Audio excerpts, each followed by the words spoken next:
have a previous video where I was having a E.G.R code, and it said to replace the E.G.R flow sensor, but I found a broken vacuum line, so I figured that was the issue.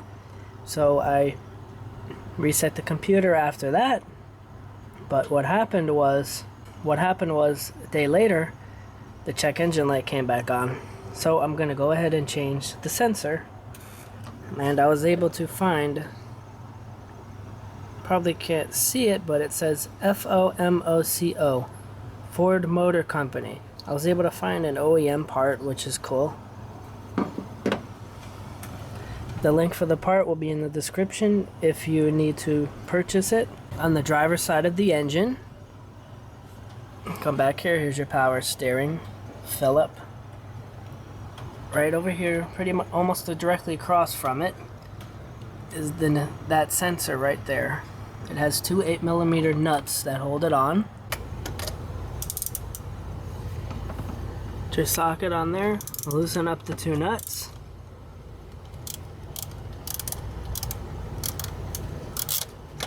Before you loosen it up, take off the wire right here, press in the tab and wiggle it off. You won't be able to get it off easy if you unscrew the sensor first. Okay? Loosen up the other nut.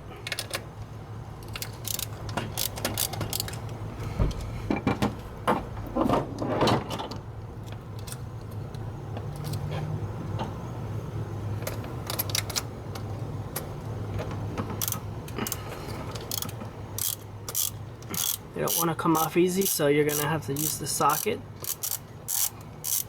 the whole time. Be careful not to lose them. Get them to where they're at the end of the bolt. Then you should be able to get them off by hand. Put the nut up by the windshield. Put the nuts by the windshield and the plastic trim.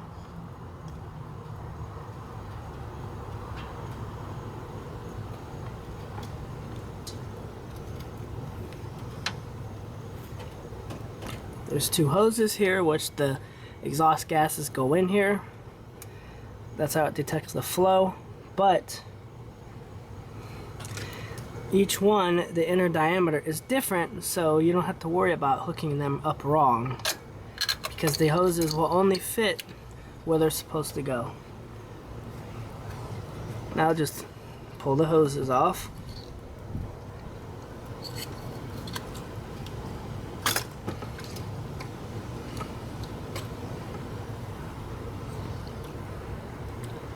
See if you can see it. See, it says F-150, just like the new one does. And when I look inside of the holes on the old one, I see some kind of debris in there, but when I look in the new one is perfectly clear in there. So it goes back on the same way. You see how the two hoses are different, inner diameters are different. This one is smaller. When you turn this over, you can see one's bigger than the other. So the bigger one is going to go here.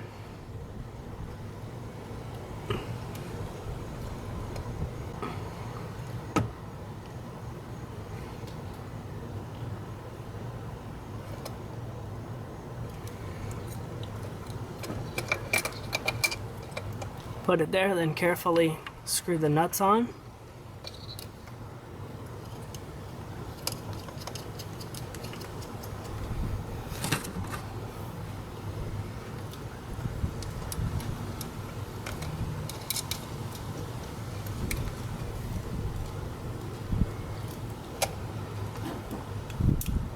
Your socket. You only want to snug these a little bit because it's plastic. You'll break it if you go too crazy.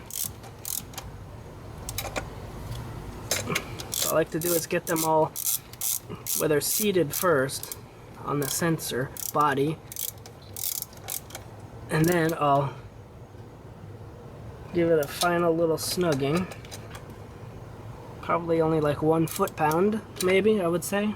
That's it, not much. Now that's back in. Now I can take the wire, plug it back in.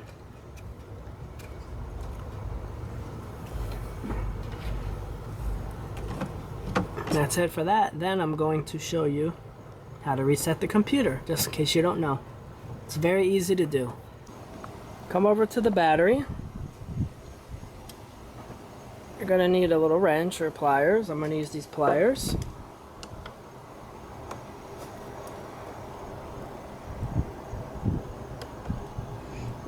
You're gonna loosen the battery terminal.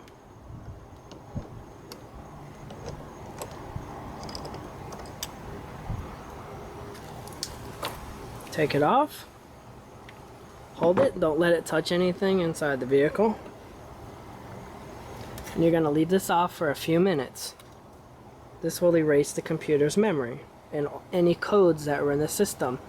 And according to AutoZone, the only code on this truck currently was that the E.G.R flow sensor was not working. It wasn't sending a signal to the computer. So the computer assumes it's bad, which is probably the case.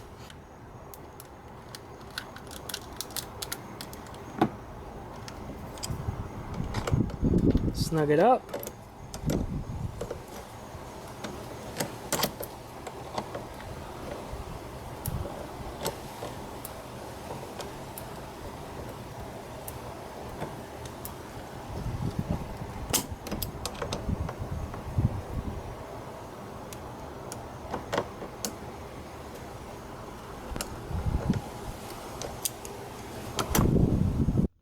Computer's been reset. Let's see if the check engine light is gone.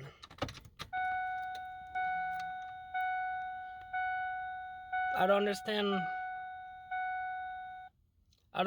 why it's there. Let me try starting it. Okay, that's what it was. I had to start the engine for the stupid thing to go off. Okay.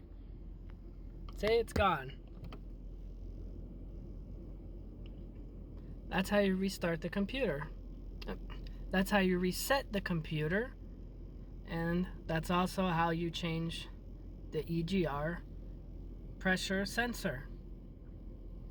Thanks for watching. Don't forget to subscribe, click the notification bell. If you have any suggestions for future videos, leave a comment.